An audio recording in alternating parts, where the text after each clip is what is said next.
Comment commencer le crochet? Comment apprendre à crocheter? Bienvenue, je suis Alice et je suis la designeuse derrière Madame Décrochet. J'ai créé cette petite série crochet pour débutants pour vous apprendre pas à pas comment commencer le crochet.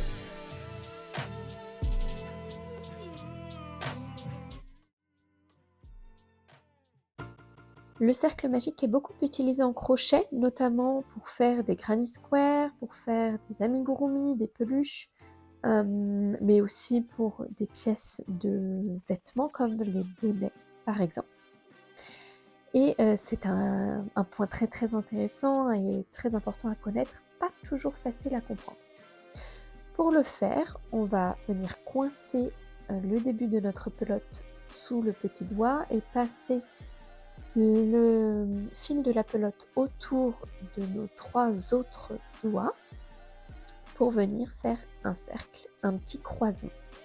On tourne la main pour être sur le dos de la main pour pouvoir commencer à travailler le cercle magique. Le fil de la pelote, si vous êtes droitier, doit être à votre gauche.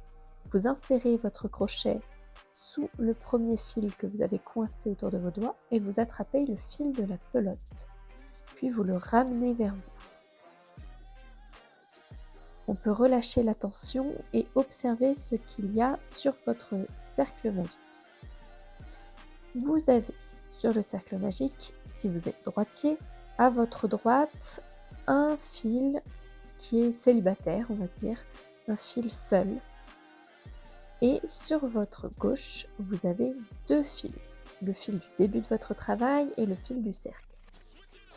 C'est pour les droitiers encore une fois, pour les gauchers c'est exactement la même chose mais à l'inverse.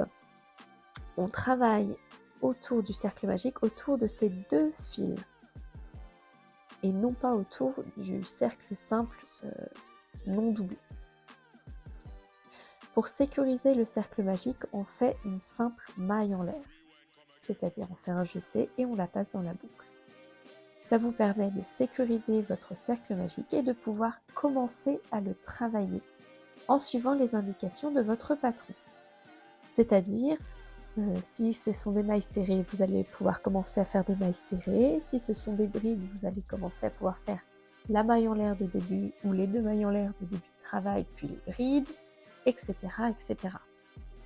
On travaille bien dans le cercle magique comme si on travaillait dans une maille classique sur un travail.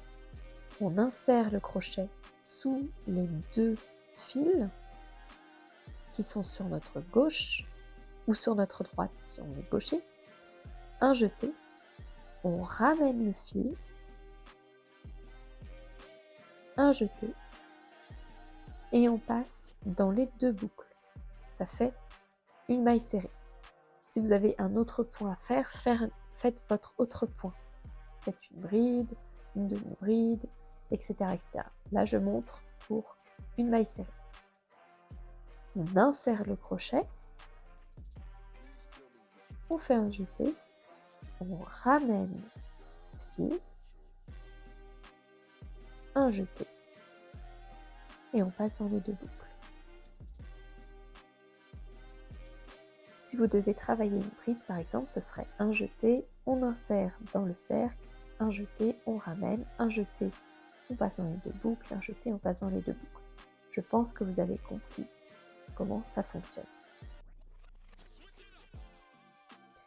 Une fois qu'on a fini de faire le nombre de points nécessaires en suivant les indications de son patron, on peut placer, en tout cas je vous le recommande, on peut placer des marqueurs de maille sur la première maille du tour et sur la dernière maille du tour. Ça vous permet de bien visualiser quand commence votre travail et quand votre travail se termine, quand votre tour est terminé. C'est assez important de le faire quand on débute en crochet, parce que même si on pense qu'on pourra le voir, des fois, en réalité, on ne sait plus. Donc je vous conseille, de toute façon, quand vous débutez le crochet, de mettre des marqueurs de maille partout, partout, partout.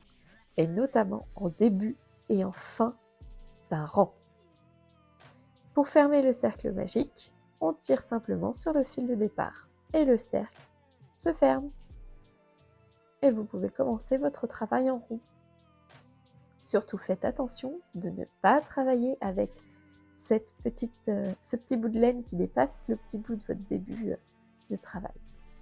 Travaillez bien avec le fil de votre pelote. J'espère que cette vidéo vous aura été utile et je vous dis à la prochaine. Au revoir.